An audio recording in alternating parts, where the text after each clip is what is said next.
A lot of people had March 10th circled on their calendars, and March 10th has arrived, and we still await the outcome of WNBA, WNBPA, CBA negotiations. Did you hear that? March 10th is here, and we still don't have a deal. Not a handshake, not a press conference, not even a single tweet saying, "We're close." Nothing.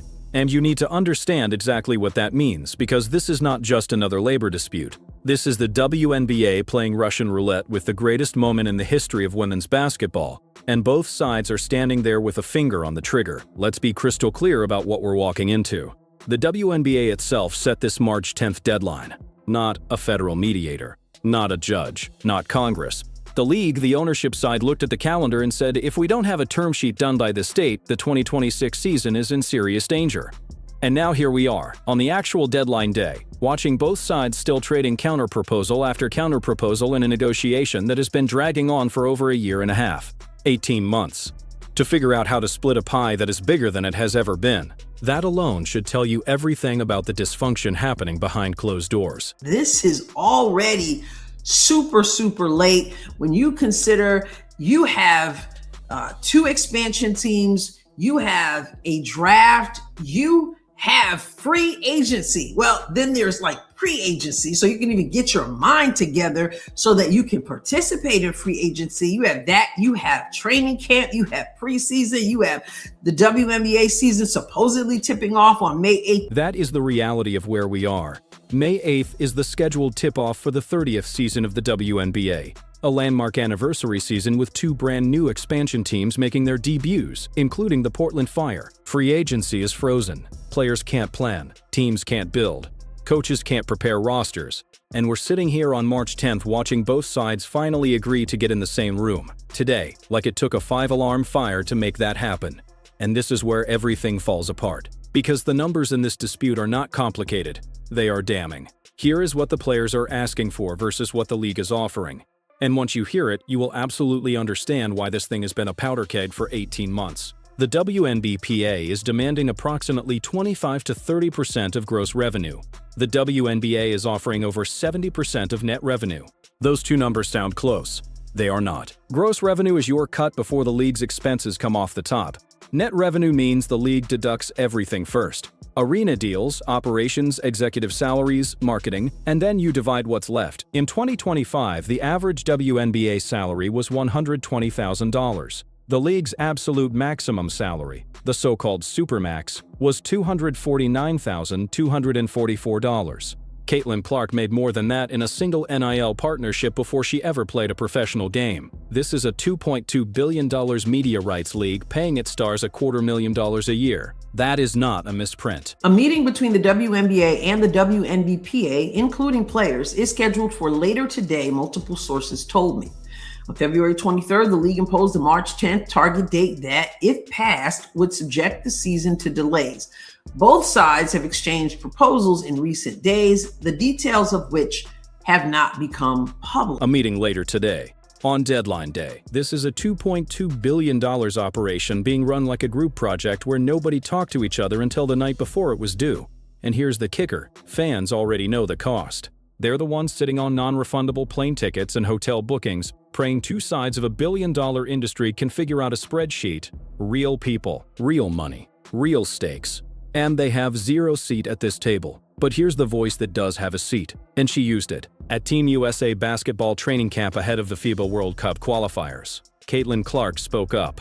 The woman who turned empty arenas into sellout events.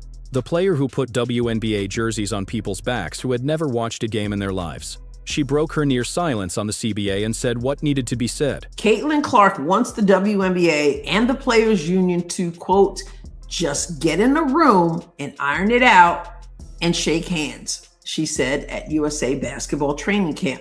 That's how business is. You look each other in the eye, you shake hands, you respect both sides. Caitlin Clark, 24 years old, coming back from injury, making her senior Team USA debut, had to take time out of her World Cup preparations to tell two powerful organizations how basic professional conduct works. Get in a room, look each other in the eye, shake hands, respect both sides. The fact that she had to say that is not inspiring. It is an indictment. Because if the people in charge had been doing those things already, Caitlin Clark would not have needed to say them. And let's talk about what she was actually responding to. We had a Valentine's Day incident that turned into a public spectacle. We had F-bombs thrown around publicly. The league went completely silent for 6 straight weeks after receiving a union proposal. 6 weeks without a single substantive response. And then, this is the part that should make your jaw drop. There was a face-to-face meeting that was planned, calendared, agreed upon. And some people didn't even show up. Caitlin Clark is saying, if you're going to be an adult, she said business, but if you're going to be an adult, you're going to have to come and sit and be in the same room. Now, we do know that that had been planned, and then you had some people who didn't show up. People did not show up. In December 2025, WNBPA members voted to authorize strike action, which means the union membership officially gave the green light for a work stoppage if necessary. And yet some of those same people couldn't make a scheduled negotiating meeting. That tells you exactly where the pride, the posturing, and the ego are sitting in this process. And honestly, that's the real problem. Because pride is not a CBA strategy. Pride is what gets the momentum killed. The union's fight is right. Players in a league with a landmark broadcast deal deserve more than $120,000 a year, full stop. But being morally correct and being strategically smart are two completely different things. You can hold all the moral high ground in the world and still blow up the entire opportunity because someone couldn't humble themselves enough to sit across a table from a person they've publicly roasted on social media. Social business. And you have some members who have been so visible, so loud, and frankly, so obnoxious, you don't want to humble yourself and say, okay, let's just sit, let's be friendly, and let's look across at each other in the face and get something done. And that right there is the real problem. This has become a pride war wrapped inside a labor negotiation. And pride wars don't produce contracts. They produce canceled seasons and burned bridges and a fan base that eventually decides it's not worth the heartache anymore. There are season ticket holders who have already booked airfare and taken time off work. There are 2 expansion teams whose entire debut seasons hang in the balance. There is a generation of young girls watching how powerful women handle power, and right now the lesson being taught is not a good one. This is the greatest moment, they tell us. This is a huge moment. You don't ruin the momentum. You just don't. I have said a long time ago, sign the deal. You do not ruin this momentum. The Caitlin Clark effect is real and documented. Ratings shattered, attendance records broken, the $2.2 billion media deal, merchandise demand through the roof. All of that is now sitting on a razor's edge because 2 sides can't agree on a revenue model. Sign the deal. Not because the players don't deserve everything they're asking for, they do. But a delayed season damages every single person involved. Players, owners, fans, and every little girl who just started paying attention to this league for the first time. Nobody wins a work stoppage. No union ever won a championship by sitting at home. Here is where we land. March 10th arrived. The deadline hit. 2 organizations that should be locked in the most exciting growth era in women's sports history are instead locked in a pride standoff while a billion-dollar window slowly closes around them. The WNBA has chronically undervalued its players. That is fact, not opinion. The players have allowed personality conflicts and inflammatory language to sabotage progress. That is also fact. Both things are true. And neither truth is more important than getting this done before May 8th. Caitlin Clark is in Puerto Rico preparing to represent the United States. She doesn't have time for this.